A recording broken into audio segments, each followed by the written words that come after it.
manonood ng replay at ngayong live, sana sa mabuti kayong kalagayan at malulusog pangangatawan. PJTV nga po pala ito. Huwag kalimutan mag-like and share and subscribe. Push the notification bell para lagi kayong updated. Ha? Ito na. Oy, Sir Yonde Torres, shout out. Thank you. Oh, good. May sounds pala. Thank you. So, eto tayo. Ito. BP Sara. At tandaan nyo ang sinabi niya. Ito. Ito ang sinabi niya last. Ilang days na ba yung nakalipas? 3 days ago? 2 days ago? Sa mga nangyayari na ito? Wala. Hindi naman kasi kami talaga nagkausap niyan. Hindi kami magkaibigan. Hindi sila magkaibigan ni President Bongbong Marcos. Narinig nyo? Siya mismo ang nagsabi. Dininay niya ang pagiging magkaibigan nila ng ating mahal na Pangulong Bongbong Marcos. Unang-una, nagkakilala lang kami dahil naging running mate kami. Sige. So, bago pa man kami naging running mates, hindi na kami nag-uusap. Nagkausap lang kami during campaign at dahil sa trabaho noon. But ngayon, hindi na kami nagkakausap. Ang kaibigan ko talaga si Senator Amy Marcos. Dininay niya ang ating mahal na Pangulo, ha? Hindi daw niya kaibigan. Naman tayong mga ilalabas. Nung nag-tender ako ng resignation, yun yung last na... Sige. Hindi po magkaibigan si Sara Duterte at Pangulong Bongbong Marcos. Ayon kay BP Sara. Yun ang sabi niya, ha? Yun ang sabi niya. Ay, nako. Bakit ganun? Pakinggan niyo to. Because oftentimes in life, we find ourselves to be the leader. Ay, hindi pa tayo dito. Asa na yun?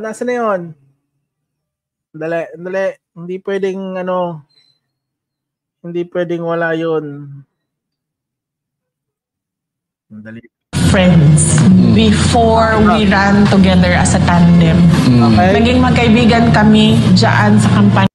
Good morning, Edmond Pagulayan. Good morning. Kung saan ka man sa Pilipinas, good morning sa'yo.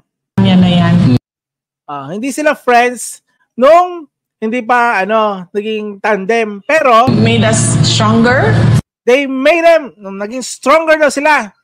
Naging stronger. Better individuals yung campaign na yon, yung mahirap na campaign na yon. And that is how we forged our friendship. Forge our friendship. Anong ibig sabihin ng friendship? Magkaibigan. Sinungaling. Huli sa bibig. Huli sa bibig. Ang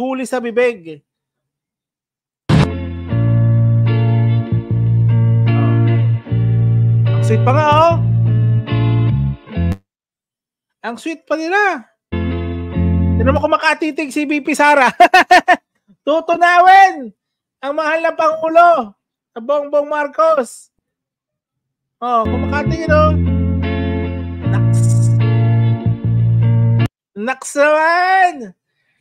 Friend, Ate Neri, shoutout, Good morning sa mga Iskonians dyan na viewers din natin. Thank you, Ate Neri. God first po tayo. Kumakatitig, Naks naman! Walang friendship, dininay niya dito sa isang video clip. Ito, sabi niya. President Ma'am, Marcos. do you think kung si President Marcos magsalita para sa inyo and on behalf of you, baka maayos kaya ito nangyayari dito sa Kongreso? Ulit-ulitin natin to, ha? Alam nyo, kasi... Para ipamuka natin sa mga DD shits na yan na sinungaling ang Vice President nila. Wala. Hindi naman kasi kami talaga nagkausap niya. Oy, rarason ka pa, may alam mo wala. Rarasunan mo pa. May ebidensya kami, boy. May ebidensya kami. Masyado mong pinag-iisipan ng malalim. Ang pagiging magkaibigan. Dinidepensahan mo pa sinungaling ang Vice President mo. Hindi kami magkaibigan. Unang-una, Sinungaling! nagkakilala lang kami dahil naging running mate. Sa Ulit! plan, hindi kami magkaibigan. Hindi Ulit! naman kasi kami talaga nagkausap niyan. Hindi kami magkaibigan. Diyos ko, sinungaling! Apakasinungaling!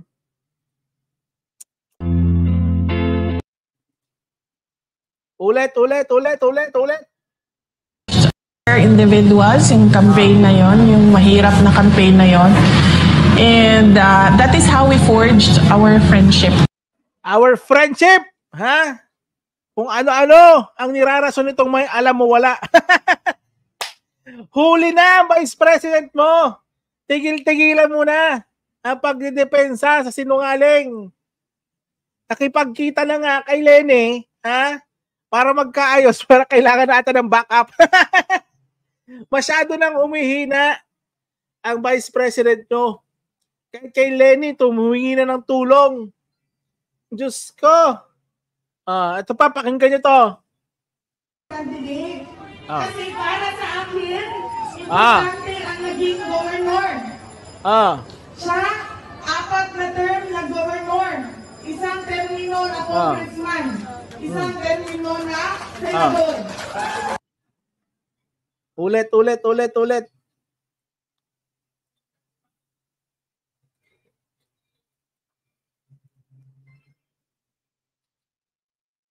Ba't wala sound? Kasi para sa akin, importante ang naging governor.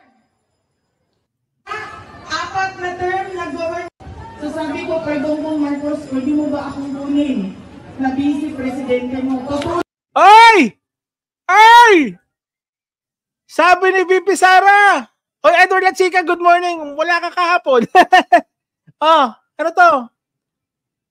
Sabi ko kay Bongbong Marcos, pwede mo ba akong kunin na vice presidente mo? Tutulong ako sa'yo. Ay, hala! Akala ko ba si BBM ang humingi ng tulong? Ala, may anong niloloko? May ebidensya ako. May alam o wala. Ha? Ebidensya. May pruweba. Kung ano-ano pang irason mo dyan, talo ka. Ay, nako. Ay, PJ, kung ako ang tatanungin, never ako bumoto dyan. Makadilaw kasi ako. Bukod pa dito, may never ako sumama sa mga pro-China. Nako, buti naman, seryo. Buti naman. Pakinggan, ulitin natin para masaktan tong si may alam o wala. Ulit. Ang sabi niya, So sabi ko, Perdong Marcos, pwede mo ba akong kunin? Pwede mo akong kunin? Saan? Na vice presidente mo. Hala! Na Vice President? Ay, hala. Tutulong ako sa Hala! Tutulungan daw na si Bongbong. Ay, hala. Ano yung sinabi niyang? Hala. Ang sabi niya siya ang kinuha para tumulong kay BBM. Siya pala yung lumapit para maging Vice President ni BBM. Ay, hala. Nasaktan na yung mga DD-shits.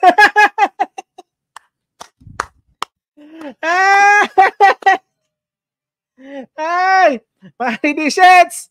Peck you. Ay, ang sakit naman. Sandali, isa pa. Pagbigyan niya ako isa pa para medyo masakit-sakit sa kanila. Ayan.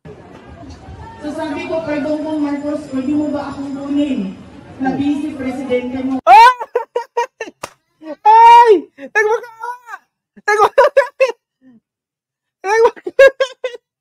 Kawawa naman. Pinilit pala niyang sarili niya maging Vice President. Pwede mo ba akong kunin na Vice President no? Ay! Sinungaling talaga! Ha? Ang sinasabi niya, hindi niya kailangan ng tulong aking sinuman. Sinabi niya yon. Pero bakit may video na ganito? Ba't may video ganito? Ay, last promise, last na to. Mamaya ko ulit i-play. Last na to. Maganda kasi pakinggan eh. Kasi narinig ko, hindi daw niya kailangan ng tulong. Hindi daw siya ang lumapit. Ay, Diyos ko, pakinggan nga natin. So sabi ko, Perdong Marcos, pwede mo ba akong kunin na vice presidente mo? Tutulong ako sa iyo. Ay, tutulong ka. Ay, Diyos ko talaga naman. Patay tayo dyan. Ay, i-share nyo na tong video. Alam nyo na. I-share nyo na tong video na to. Ha? Ha? Napakasinungaling. Ay, napakasinungaling. Ano na naman sa'yo, Jen Rosales? Ang galing ninyo gumawa ng script. Hoy! Walang script dito! Anong script? Si BP Sara mo ang nagsasabi, oh. Yung vice president mong sinungaling ang mismo nagsasabi. Ha? Anong pinagsasabi mo dyan, Gen Rosales? Nasasaktan ka ba? Nasasaktan! Nasasaktan ng mga DD shits! Masakit ba tong video na to? Ha? Ganun ba kasakit na nagsinungaling sa inyong Vice President? Ay hala, nauto kami ni BP Sara. Akala namin siya yung nilapitan nila Bongbong Marcos. Ano ating presidente? Ay hala, si Vice President Sara palang lumapit kila Bongbong, patay tayo dyan. Ay, share nyo na to para masaktan yung mga DD shits. Isa pa, last na, promise. Edward, promise. Ate Enery, last na. Mamaya na ulit, last na. Ang sarap kasi pakinggan eh. So sabi ko kay Bongbong Marcos, pwede mo ba akong kunin na vice presidente mo? Tutulong ako sa iyo. Confirm. Confirm. Hindi magkaibigan. Hindi kailangan ng tulong. Hindi lumapit kay Bongbong Marcos. Ito. Manguna.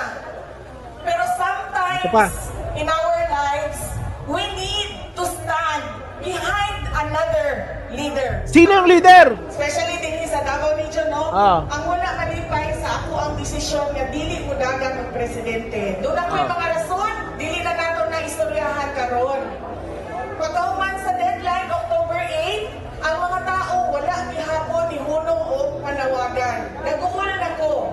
Kay tunay nihilak atong October 8, dili ko gusto nga doon na pa'y mahilak pag-abot sa November 15. Pag-offer sa ako ang mabudagan o Vice President, dito na ako nakita nga pwede na ako tumagon ang mga tao sa ilahang pinapanawagan na dinha ko sa taas, dinha ko sa national mo trabaho para kaninyong tanan.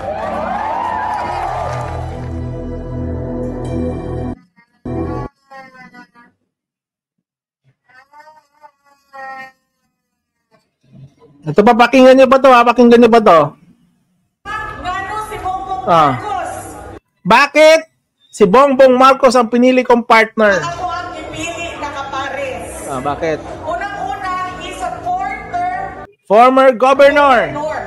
Walay makiglanis Experience. sa experience as governor. Ako, mayor. Siya, mayor. Local chief executive. Kaduha, doon na siya experience sa House of Naging congressman si Bongbong Marcos. Nahimo siyang congressman. Ikatulo, Naging senador si Bongbong Marcos. nahimo siyang senador. At ngayon, naging Pangulo ng Pilipinas ang ating mahal na Pangulong Bongbong Marcos. Kaya siya ang pinili ni Sara Duterte.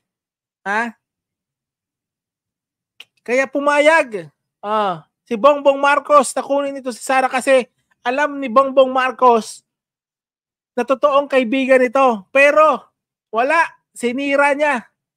Sinira ni Vice President Duterte ang pagkakaibigan. Ay, Shiro, shout out. Chuk, shout out. Tingnan nyo kung gaano ka-plastic ang Vice President na ito. Tinuring na kaibigan ng ating mahal na Pangulo. Yung pala, tatraydo rin siya. Yung pala may balak. Sirain siya.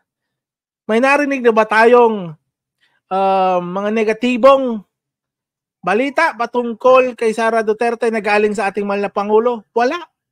Dahil tinuring po na kaibigan na tunay ni Bongbong Marcos itong si Sara Duterte. Yes, mayroong mga basher dito, Shiro. Alam mo bakit? Nasaktan dito sa isang video. Pakinggan mo to, Shiro. Chokes, pakinggan mo to. Bakit siya ang pinili ko? Ata. So sabi ko kay Bongbong Marcos, pwede mo ba akong kunin? Kunin saan? Saan mo kunin? Na vice presidente mo. Na vice presidente! Ako sa'yo. Ay, tapos. Bakit siya ang pinili ko na presidential candidate? Kasi para sa akin, importante ang naging governor. Parehas yung kaninang video. Ano? Pasisinungalingan nyo itong video na to? Na sinasabi ni Vice President Sara Duterte. Sabi niya, sabi ko kay Bongbong Marcos, pwede mo ba akong kunin na vice presidente mo? Si VP Sara ang nagpresentang maging VP ng Pilipinas. Akala ko ba hindi niya kailangan ng tulong? Akala ko ba ang personality niya ayaw niya ng tulong, kaya niya na to.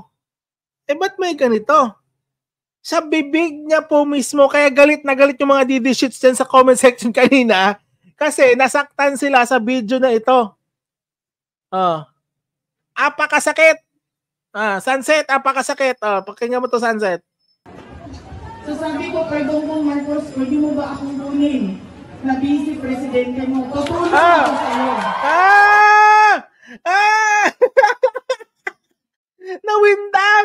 Nawindang ang mga DD shits. Si VP Sara ang nagpresenta pala. Ay, nako. Ano sabi ni Edward La Chica? May rally ata mautok ngayon. Pangmalakasan daw. Hindi ko pa nakita rally nila. Baka ito nga, Edward La Chica. Itong ano ko sa'yo, Edward. Noong mga mautok-utok nilang rally sa Liwasang Bonifacio, may mga kasama pa sila mga SMNI at KOJC members. Tanda mo yan. Naglabas na ang KOJC ng letter na hindi na po sila sasali sa mga maisog-isog na yan. Wala na pong KOJC sasali sa maisog. Yun po ang letter Kung papanindigan nila na wala, gaano na lang ba karami ang mga pupunta sa mga rally nila ngayon? Nabawasan na sila ng 8 million kuno. Nabawasan na ng 8 million members ni Kibulok. Pinaglululoko nyo ba kami? Nabawasan na sila ng 8M. Paano na? Anong may expect namin sa magiging rally nyo mamayang gabi? Kung mayroon man, sabi nga ni Edward La Chica, mayroon daw kayo rally. Ilan na lang kayo? 200? 200 na lang. Sabi ni Anita, Jen Rosales, gusto nyo kasi nungalingan, ayaw nyo ng katotohanan. True. Ito na nga, piniplay ko na sa kanila. Saba? So sabi ko kay Bongbong Marcos, pwede mo ba akong kunin na ano? vice presidente mo? Ay, Diyos ko. Ako sa'yo.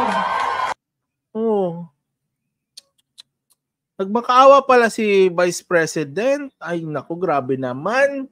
Sige na nga, sabi ni PBBM, sige na nga, kunin na nga kita kasi kailangan mo pala ako. Ay, nako. Ang mga DD shits, naloko na. Baliktad pala ang istorya ng mga DD shits. Si Sara Duterte pala ang nangailangan kay Bongbong Marcos. Oh my goodness! Tingnan nyo to. We ran together as a tandem. Naging magkaibigan kami dyan sa kampanya na yan. Naging magkaibigan sila dyan sa kampanya na yan. So ano yung sinasabi niya na hindi sila magkaibigan ni Bongbong, ng ating mahal na presidente Bongbong Marcos? Paano mo pamaliliwanagin itong sinabi mo dito? Made us stronger. They made you stronger! Yung campaign na yan, so naging mas grabe pang friendship nyo. better individuals yung campaign na yon, yung mahirap na campaign na yon. And that is how we forged our friendship. Wow! Na-forge ang kanilang friendship lalo dahil sa campaign na yon. So, naging magkaibigan po talaga ang dalawa. Yung pinapaliwanag naman ng isang basher sa baba, magkaiba daw magkaibigan ng political at magkaibigan na sa totoong buhay. Ito na nga, sinabi na ni BP Sara. Mas naging strong ang kanilang pagiging magkaibigan. In denial pa rin ang mga DD shits. Edward, ang mga DD shits dyan, in denial pa din na sinungaling si Sara Duterte. Ang daming ebidensya.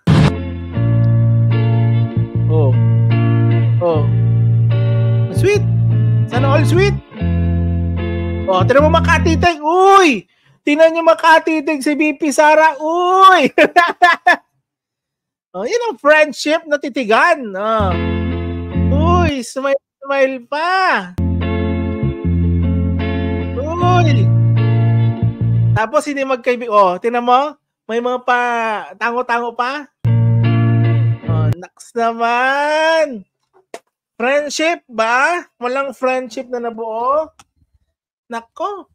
Isang malaking kasinungalingan ang tawag dyan. Sabi ni Mark Solano, rally na puro parihira. Ginugulo ang ating bansa. Pumasok lang ang mga dureme ng Davao. Naging magulo na tayo. Asar na asar sa'yo mga DDS sa'yo, Sir Pili. Kasi nga Ate Anita, daling-dali sila dito.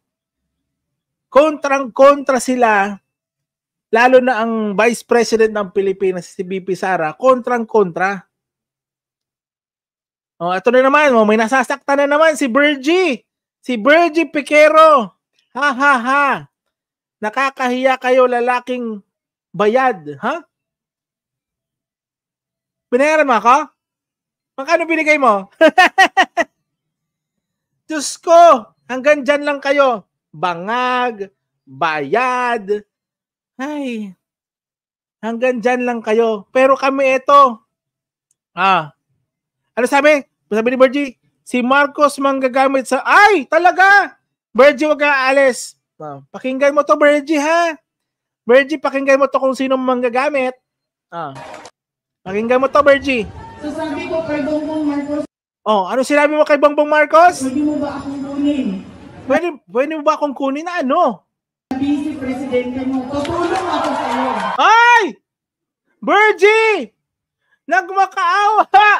Si BP Sara! Bergie! Ano to? Sino ang manggagamit dito, Bergie? Bergie? Sino ka ba? Bergie! Hi, Bergie! Baka nahimatay ka na dyan, Bergie. Okay ka lang? Ay, nako! Ano? Sino ang manggagamit? Sino ang manggagamit, Bergie? Ay, nako si Bergie. Nasaktan si Bergie. Masyadong masakit kasi Bergie. Ayan na naman, drug test na naman.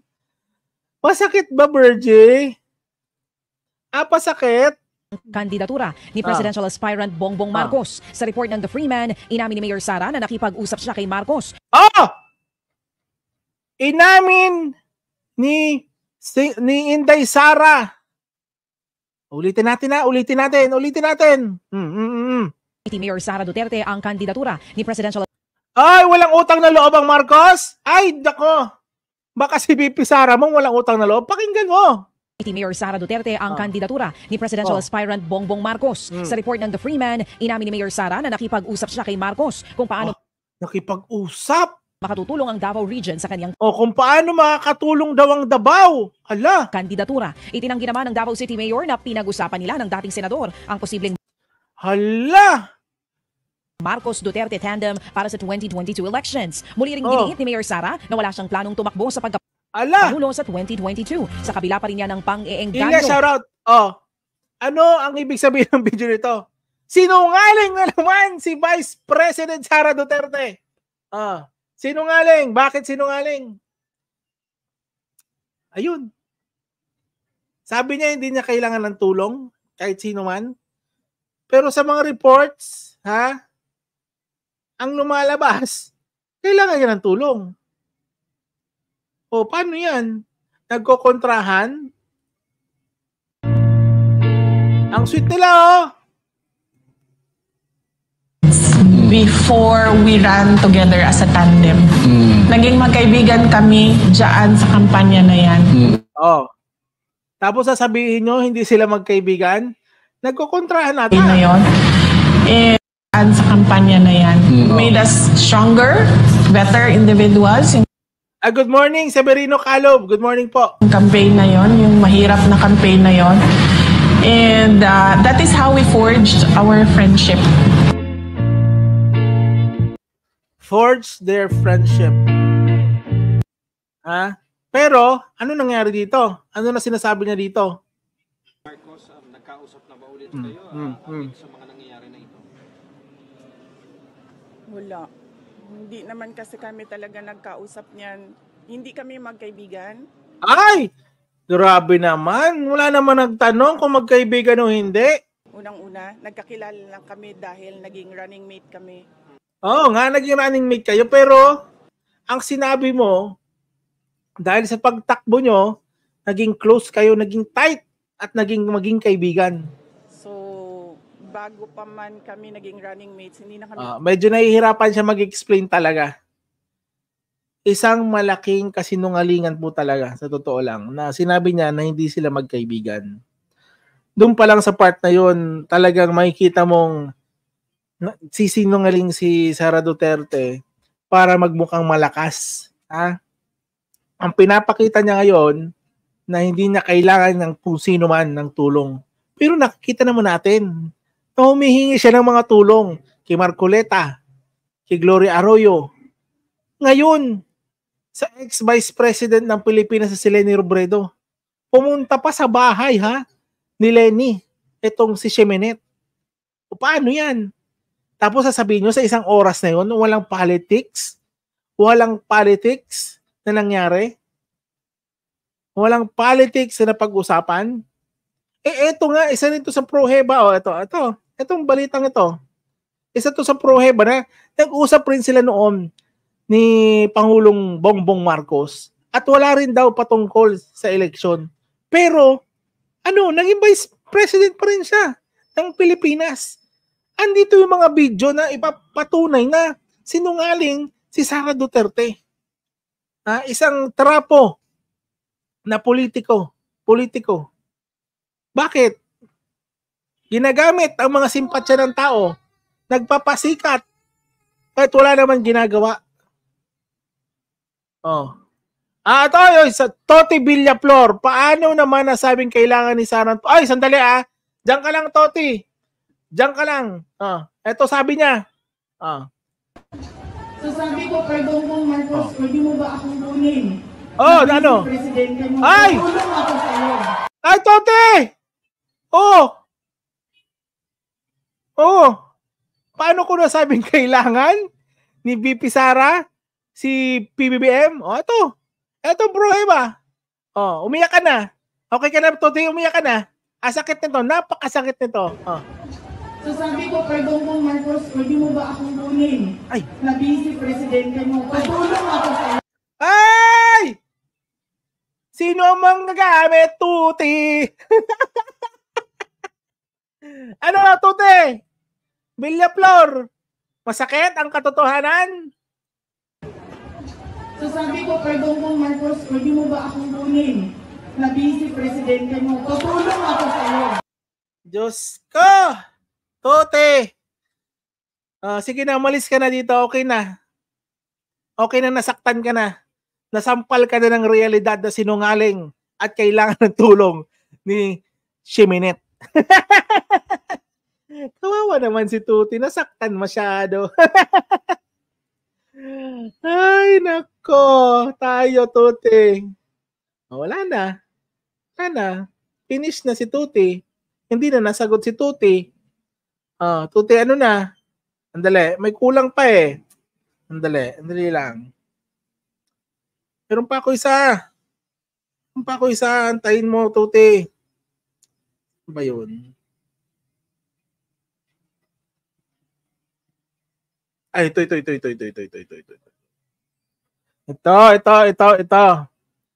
Ito, gusto kong makita mo, Tuti. Hindi magkaibigan, ha? Sige. Paglaban mo, Tuti. Ito. Sandali. Gusto nyo ng mga ebidensya, ha? Gusto nyo napapahiya kayo, ha? Sige. Gusto nyo yan. Hindi ko rap. Love you, BBM. Uy! Ay! Sabi? I love you, BBM. Ay! Sabi! I love you, BBM. I love you, BBM. I love you, BBM. Ay! Tapos walang friendship? Ano na naman sasabihin nyo dito? Diyos ko! Ibig sabihin sinungaling? Si Sara sa part na ito? Nakipagplastika ng malupitan kay President Bongbong Marcos para manalong vice presidente lang? O sinong manggagamit? Ha? I love you, BBM. I love you, BBM. Nako. I love you, BBM. Siyempre naman ito ang ating mahal na Pangulo. Kasi akala niya sa time na yan, totoo ang sinasabi ni Sara Duterte. BBM. I love you, BBM. Naku! Kinilig ang lahat. Yung pala, ginamit lang tayong lahat. Kumusta naman? Ano na naman irarason nyo dito? Hindi magkaibigan? Hindi pa rin? Hindi pa rin ito magkaibigan? Ay, nako! In denial pa rin ang mga tao. Ay, Diyos ko talaga. Ilang video pa ba ang aking ilalabas para makita nyong sinungaling ang Vice President nyo? Nagkausap lang kami during campaign. Yan. Ma'am, si President Marcos, nagkausap na ba ulit kayo amid sa mga nangyayari na ito? Wala. Hindi naman kasi kami talaga nagkausap niyan. Hindi kami magkaibigan. Ay! Sinungaling, hindi daw sila magkaibigan. Unang-una, nagkakilala lang kami dahil... Grabe! Pinlastic tayo. So sabi ko kay Bongbong Marcos, pwede mo ba akong kunin na vice presidente mo? Tutulong ako sa iyo. Ay, nako. Ang dami natin. Gusto nyo pa ba sa susunod, lalabas pa tayo ng mga ebidensya para masaktan at para patunayan natin na sinungaling si Siminet. Yan. I-share nyo sa mga bago, sa 205 na nanonood. Subscribe, like, and share. Yan. Yan. Apakasakit na katotohanan na ginamit ni Siminet ang ating mahal na Pangulong Bongbong Marcos. Ano sabi ni Rosalinda Bughaw? Sira ulo kayo mga nag-comment. Hindi kasi bastos si Inday. Marespeto siya. May pinuntahan lang siyang event. Ano na naman, Rosalinda? Rosalinda, mayroon na naman isang in denial. Mayroon na naman po isang in denial na DD shit sa ating live. Ay, marespeto. Marespeto nga talaga. Sobra. Sobrang respeto. Dininay niya ang kanyang kaibigan. Rosalinda. Wala. Hindi naman kasi kami talaga nagkausap niyan. Hindi kami magkaibigan. Chokes, hindi ko pwede play yun. Bawal kasi yun dito eh. Bawal yung binagbog niya yung ano ba yun? Barangay Captain ba yun? Yung binagbog niya? Diyos ko. Oo.